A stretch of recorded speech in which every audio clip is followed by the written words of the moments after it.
Well, welcome, Celeste. It is so great to see you. It's been so long.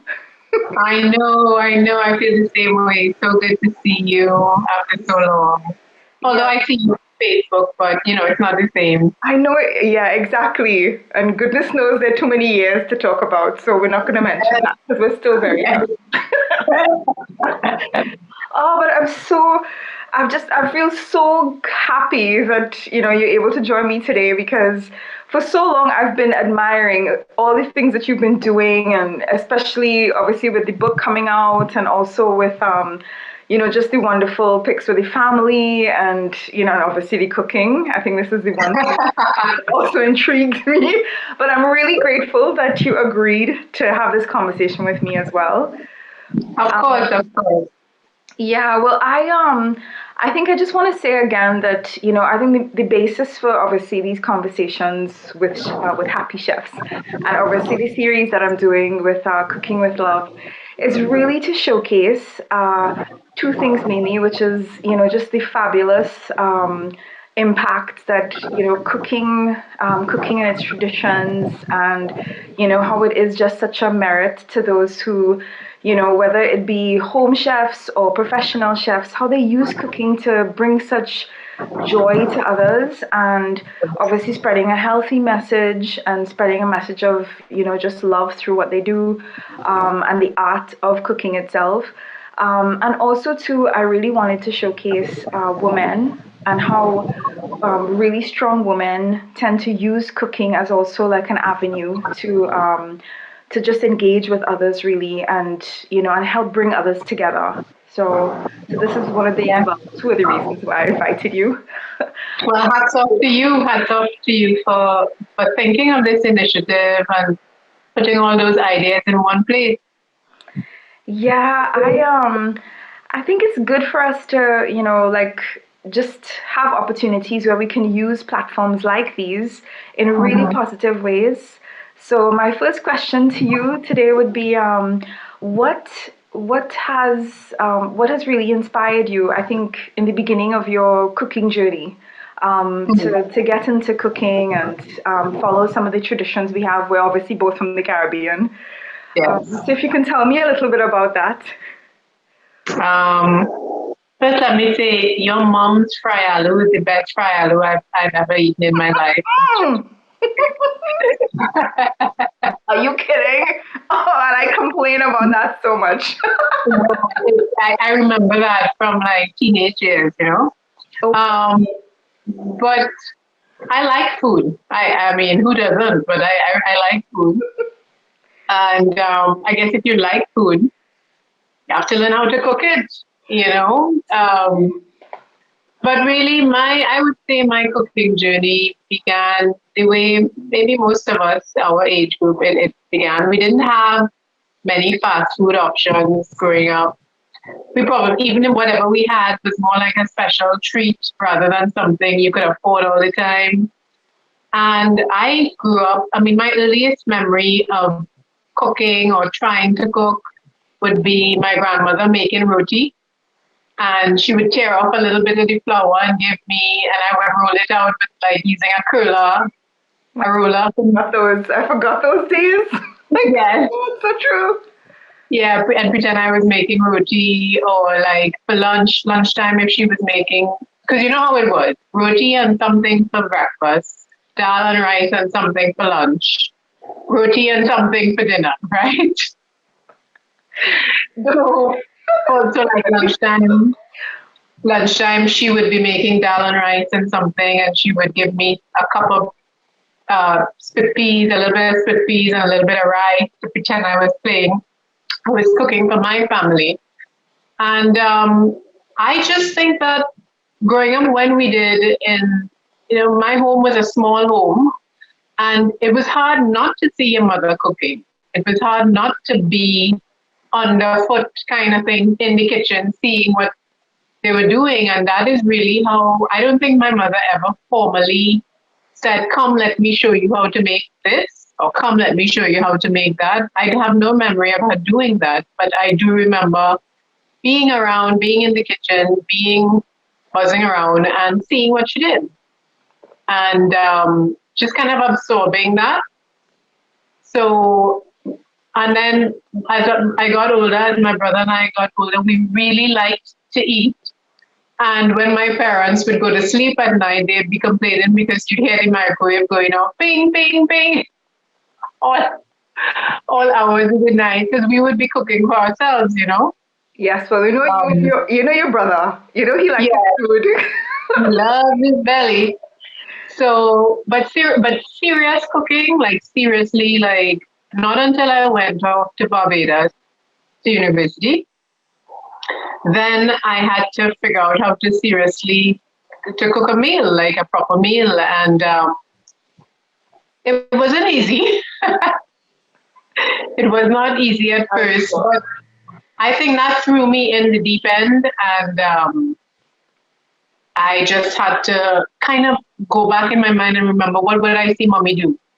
You know, what would I see my grandmother do? What and try trial and error until I think that was the time, those 2 years in Barbados, where I really began to like cooking my own food. At first, when I would cook, I couldn't eat it because, you know, I cooked it and I had been, you know, I don't know what it is. Like I just could not eat my own food willingly at first. I know, I completely get that. Yeah.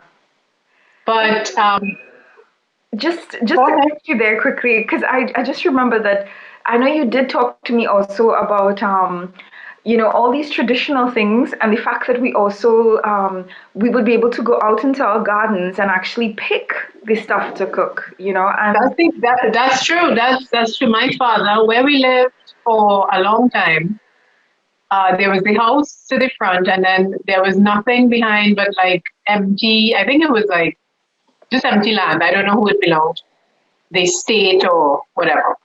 And so my father would go out to the back beyond the fence, and he would plant different things depending on what season it was. So he would plant peas, he would plant okra, he would plant corn, he would plant sorrel, he would plant seasonings, you know, peppers. And so mommy would say, go outside and pick some seasoning, go outside and pick some peppers, go outside and pick.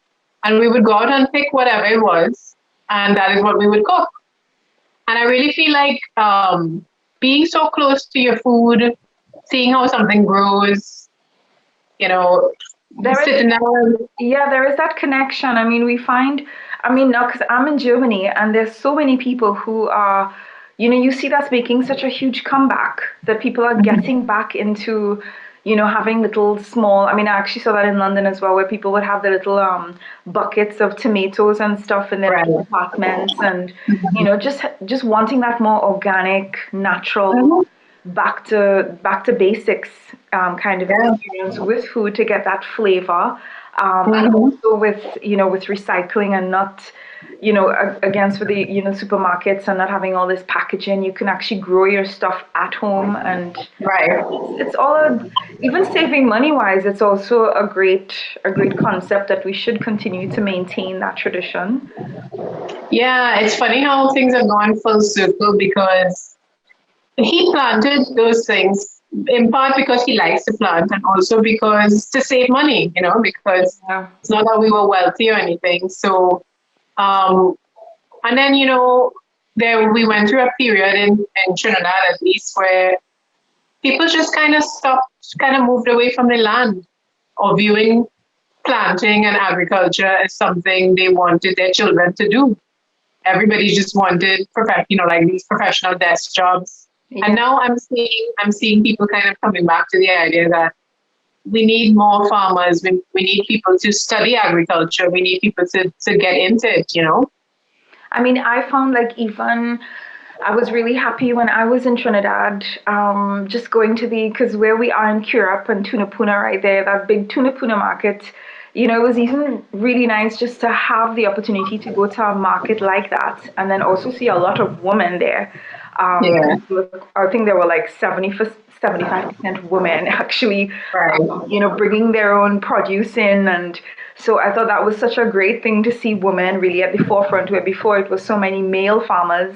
And, so it's kind of Yeah. like for me, I thought that was really something interesting to see because I've been interested in it for a long time as well, trying to plant my own stuff when I was in London. And it is something it's something also I think that brings people together, because then when you have a group of Mhm. people discussing this, everyone plants their own stuff and it's almost cool. Right. Because Yes. they grow stuff and they have too much, so they bring something for you. You bought something, Yes. someone else Yes. something else. So yeah, Yeah. that's a great tradition to maintain. And I noticed, like when you said about being thrown in the deep end when you went off to university, that because now when I look at so much of what you post on all the pictures of the food and just all the wonderful different things that you make. I can see the happiness of, it's just the way you describe it and how everything looks. It just looks so amazing. And I've also noticed that you're also using this the keto style as well. And how have you found that? Okay. Well, I I did not know much about keto. I mean, I had heard the word for some time. Didn't really know much about it. Um, what prompted me to explore it a bit more was, of course, when the first lockdown happened here in Trinidad in March of last year. Like everybody else in Trinidad, I went on an eating spree because I had nothing else to do but cook and eat. So, and it was good in a way because everybody was suddenly baking their own bread. Everybody was trying to make doubles. Everybody was experimenting, right? But that was good. But then we had to eat what we cooked, right? So, um, I had I put on a lot of weight, and okay, we came out of lockdown. I was able to some extent, resume my exercise routine and stuff. But then the second lockdown was announced in August. Mm. And when that happened, the very day it happened, I was like, no, I am not going to go through this again. I'm not going to do it. I have to do something differently. And if I'm going to be cooking, because everything is closed, at least let me try to learn to cook differently or a more healthy, I was never an unhealthy cook or chef, but to cook in a different way that will help me lose weight. And so I started to research different methods. And what I was looking for is not so much a diet as much as, I like let's say, a lifestyle change. Something because I felt, I mean, I've done the dieting thing in the past, and I know that you cannot stick with a diet that doesn't suit your lifestyle and if it's not something that can have longevity in your life, you know. So I was looking for a lifestyle change, and I was reading up on keto, and it didn't seem like something I could do. It sounded very strict, um, lots of calculations and stuff like that. And then I found this book called Dirty Lazy Keto, which sounds exactly like me. Oh God. So, To be lotsy keto.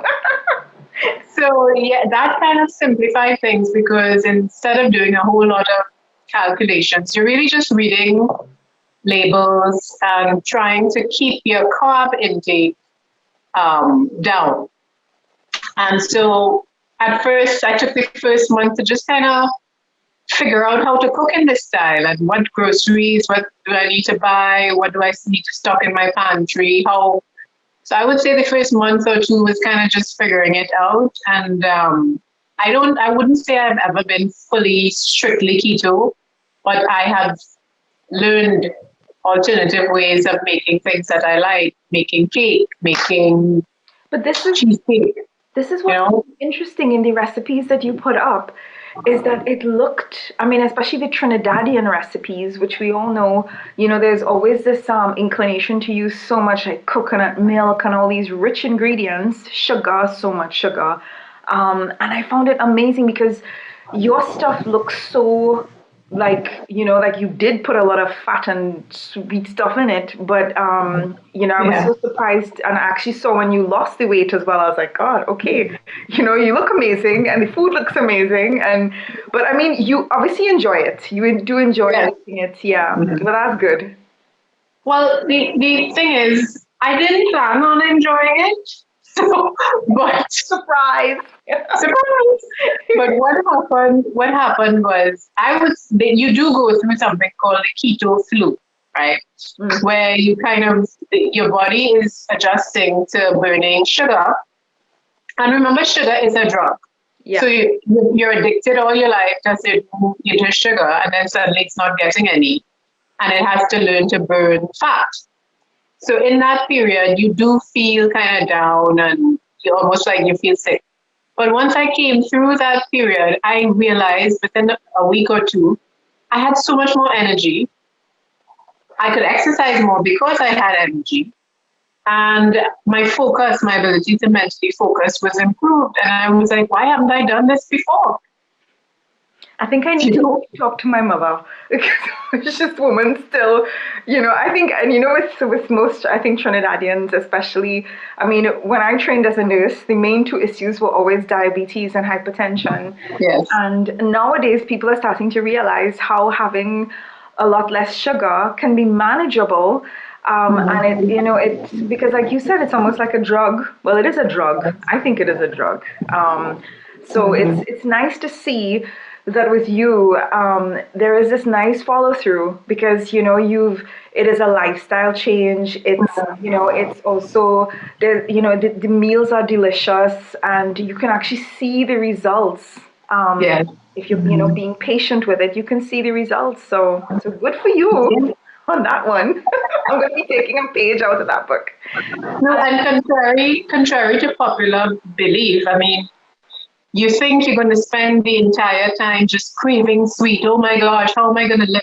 But over time, you lose the taste for sweets. Yeah. So it's not that I'm walking around pacing the house wondering, how can I live? I need some sweet. It's not like that. You kind of just lose the taste for it. So it gets easier. And I'm about to move into the other phase where it's more maintaining. Because I'm maintaining the weight rather than trying to drop any more weight. But I don't feel the need to revert to eating the way I was before. If I could survive on 50 grams of sugar a day, when I think about what I was eating before, I was probably eating like 1,000 grams of sugar a day compared to what I'm eating now. When you really add it up, Yeah. So, but it's good, I think, again, I go back to the fact that, with you and your love for cooking, that you are able to, at this stage in your life as well, you've got a really active life, you've got a young daughter, and also I think with your writing as well, sometimes it can be so easy to slump into certain routines now that we have Corona as well. Again, it's another, it changes people's active routines a lot. But how do you think this whole love of cooking and everything has impacted also on your writing? For me, like I said, being thrown in the deep end when I was in Barbados studying, I discovered there that cooking could be very mentally soothing and therapeutic. If nobody is hounding down your back saying, I'm hungry, I'm hungry, I'm hungry, if you could just relax and take your time and cook yourself something, it's almost like meditation. You're doing repetitive tasks over and over again, cutting up, and you're alone with your thoughts. And it's like you're focusing on one thing in the present moment, which is what meditation is, right? So for me, I would say sometimes leaving my desk and going to the kitchen and cooking, whether it be for my family or for myself or whatever, and just having the time and space to do that. It's almost like it is meditative. It's relaxing. It is not relaxing when everybody's hungry and looking at me for something to eat, but I try to avoid that. And I would say another way that my love of cooking, even before keto, has impacted on my writing is that I did not realize it had impacted on my writing until I was in Boston doing my master's in creative writing one day. And I overheard one of my tutors saying to another tutor, she just wrote an entire story about food. And I was like, my story is not about food. My story is about other things. And then I thought about it and I was like, yes, it is about food. Because how could it not be about food? Trinidadians love to eat. That is how we get together. That is how we signify that we're happy. That's, it's part of who we are. And so I began to pay attention, and in my book that's coming out in May, I kind of noticed afterwards, not at the time, that every single story, food plays a part. It really sets a Yeah. scene. It sets the scene almost. I think in a lot of our Caribbean lives, food is always in the background. Like, it's like the tapestry in the background. Mhm. So Yeah, yeah, yeah, and it's such food is like it's a part of your identity, So in a lot of the characters in my book, they come to understand that their identity is changing through the foods that they're enjoying or experiencing. So, like, I will just give you an example. In one story, a Venezuelan immigrant comes here and she's living with an Indian family, East Indian descent. And at first, she's so completely lost because what they cook is so different from what she is accustomed eating in Venezuela. But over time, she learns how to cook their kind of food. And there's another story where this guy goes to New York to live and work illegally. And the first time he goes to a place called the Ponderosa, which is an all-you-can-eat buffet, he goes wild because it's like this doesn't exist in Trinidad.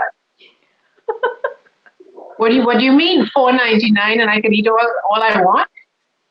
So food is a way for people to, in my stories at least, uh, sort of consider how their situation is changing, how their identity is changing, how they are changing.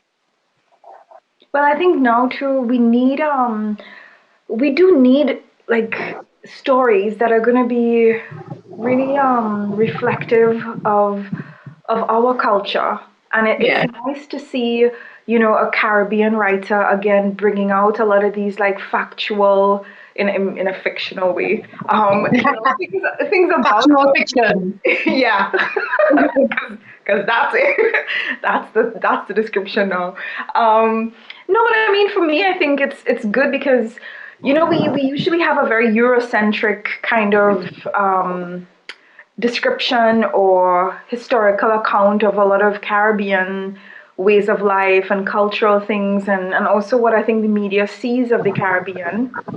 um, I mean, just to interject here with this last week, there's been so much online, so many people across here I know that are Trinidadians that have been putting up stuff about all the dreadful violence towards women at home. And, it really had me down for a few days because I think as women, again, we've been trying so hard to get out of that kitchen in a way, and just get into different careers, but not lose Mhm. ourselves because there's Mhm. nothing wrong with being in the kitchen, and there's nothing wrong with being that kind of nurturing type and also sharing our love through food. Mhm. But how do you feel about everything? Because I know you're there. Yeah. How do you feel about the atmosphere right now with what's happening with women and you as a woman and a Mhm. professional and everything? Again, that topic, the fate of women or treatment of women in Trinidad and Tobago is one that features a lot in my writing because it's something that troubles me. I think you're right. Being in the kitchen, there's nothing wrong with being in the kitchen, but there has to be a choice. It can't be that because somebody has drawn a box around you and said that is your place and you dare not step out of it. So being in the kitchen, nothing wrong with it. Being a housewife, nothing wrong with it. Being a woman who wants to love and nurture and take care of her family, herself, in a hands-on way, nothing wrong with that. But that must be our decision. It can't be somebody else's decision. The thing is, I, like most women, I think in Trinidad over the past week, very much affected by the violence against women that keeps recurring. And it seems like every time it happens, the entire country is up in arms. We get powerful men on our side for about 5 minutes, and then everybody forgets and then things go back to normal. So true. And for me, as a student of history, my favorite subject in high school was history. So And yeah. And so I always feel these things and see these things from a historical perspective, because one of the things that we learned in high school, and I actually, do you remember we used to do something called SBAs? Like you had to do like this whole project and submit it.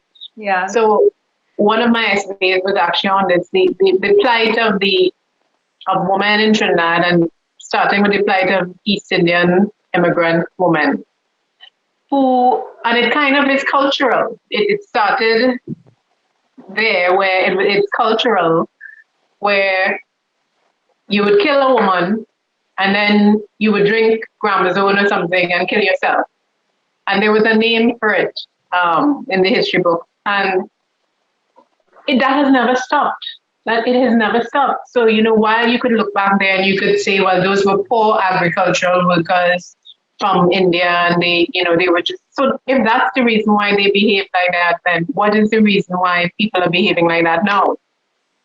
So many years later, why is it still the same? Why are men in Trinidad still so insecure? Why? I mean, obviously, this week also, and I think because I knew I was having I was going to have this conversation with you. It really brought back a lot of things for me. Thinking about my own mom, and she's just really next to me. She's like a really tiny little Indian lady, and obviously growing up in her culture and everything. I mean, she's had to endure all the physical violence she's been exposed to in her life, and also me growing up as well, the kind of like violence I've been exposed to as a child, as a female child. I remember like when I got to a certain age, she told me one important thing which I think has really held with me and my sister as well. She says you must never take the minute you accept that first slap, or that first act of violence, I should say. That's when you're going to really pay for that for the rest of your existence until you say no. And that always stuck with me. And I think just using that throughout my own life, and it doesn't have to be like an actual physical violent act. For me, it's been, when people have stepped out of line with me and I felt uncomfortable, I was able to stand up for myself. And, I heard some stories this week about, the girl who was, the person who was actually attacked and killed and everything. She was a lovely little petite thing. And, and I think, again, whatever size we are, I think it's about really developing this strong sense of self. Saying that I am a woman, I deserve to be treated well. I'm and all these cultural kind of things that has kept us in a way submissive. From the past, like you mentioned, with our cultural background. It's something we really need to push through and keep focusing on. I don't know if you recall the last time. I shouldn't say the last time. Can't remember if it was the last time, but it might have been the last murder. It might have been the one before that or the one before that. But sometime during the last year, I remember in response to one of these murders of women, I remember posting online and saying, our culture raises strong women and fragile men. And to me, that is what it is. We sort of grew up knowing that our lot in life is going to be difficult and probably marked with violence. And it makes us strong. Trinidadian women are very strong. You are a strong woman. I'm a strong woman. But we also let men off the hook. We let them off the hook. We let our sons, our brothers, we let them off the hook because it's almost as if it becomes like a virtue. You're a woman, you have to be strong, and you have to know how to take it and whatever. Meanwhile, men, nobody holds them to the same standard, you know, and we make excuses for them. And for me, as a woman who has a daughter, I'll be honest with you, I wanted a son. Oh God, No, seriously. let Sarai hear that one. No, I wanted a son, but for the only one reason, because I felt that I had managed to survive that whole culture and come out of it okay, unscathed. But I feel like I survived by the skin of my teeth. And I felt that having a daughter, I did not want to watch my child go through that cycle. I did not want to ever be in a position of having to watch my child be hit or battered or abused in any way, and I can't do anything. So it was like, phew, I have survived. My life is okay. But that anxiety and looking over my shoulder, I don't imagine going through that for your child. It's 100 times worse. Yeah, I think so. Yeah. So so when I learned that I was having a girl, for a while I was like, I don't know, boy, I don't know, I don't want to go through this, and but of course I've settled into my role as a mother of a daughter. Well, Celeste, I can tell you, and of course I have a lot of psychiatric background, so I can tell you this too. I think being the strong woman that you are, and also Mm. being so aware of these issues. I mean, even with the stuff that I see with your daughter as well that you post up, I can see the strength in this child already, and I say this to other mothers and even mothers of sons as well. Mhm. I'm always encouraging them to just kids have to know. I think this is where we as the parents and the adults, we have to spread this message to our sons. I mean, my mom did that with my two brothers, and they turned out to be amazing men. So it's Yes. possible, and amazing Caribbean men. So Which is rare. yeah, which is rare. So, I think this is something that's so great. And like I said with you, with the cooking, and now that everything is translating into your stories and your book coming out in it's May, right? When is it? Yes, it may. It should be out on the official publication date is the 4th of May, 2021. And yeah, it's an exciting time. And that's going to be like your next. I mean, you've launched the book already, and then it's going to be available from the fourth. Is there any new projects that are coming up after this, or? Well, I'm trying to give this book my full attention for the next couple months, kind of getting it out into the world. In the same way that, you give a little baby, the first 2 months, you just kind of give it.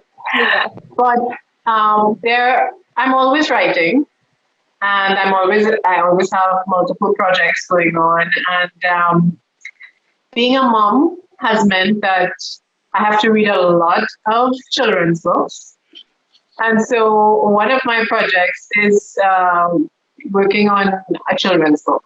Nice. Yeah. Again, we need more Caribbean, from that female perspective as a mom.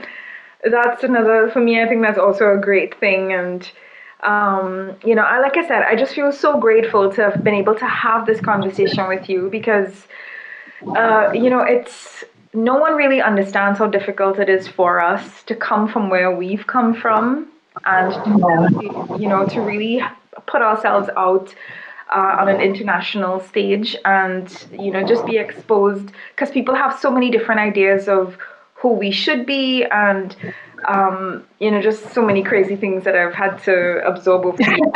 Most people not knowing where the hell I'm from, but it's just you've also got to be the best version of you that you can possibly be. Yes. So without losing yourself, and that in itself is a difficult thing. But again, I think you hit the nail on the head. I think there is internationally, probably because the only versions of the Caribbean that you see in Hollywood and very narrow, all about beach and having fun and drinking whatever. So, people's perception of what a Caribbean woman should be is also very narrow. You're probably not expected to be fully clothed. You should be wearing a bikini and a grass skirt. Yes, of course. Yeah. And you should be, you should, Monkey swimming and swinging on the vine. yeah, and you're not necessarily supposed to have a head and a brain on your shoulders or whatever, but I'm glad that we are breaking those stereotypes. And next time I put on my grass skirt, I will celebrate with a drink. Yes, I think so. My dear, thank you so much again for joining me today. It's been an absolute pleasure. And like I said, I've been just dying to hear your perspective on things as well. So thank you so much. Yes, it was a great conversation. I hope we could do this again. And I hope you have your copy of Pleasant View already. That's the name of the book. Ordered. It's already ordered, definitely. I'm going to put the information up as well on my site. So you can again see where they can, because I think it's IG Publishing and Amazon as well. Well, it's available on all the Amazon bookshop, Barnes and Noble. But the publisher is Hig Publishing in New York. So you got yours, so you should be able to guide people how to get it. Definitely. But thank you so much again. Thanks, Kerry. Okay, take care. Take care. Bye. Bye.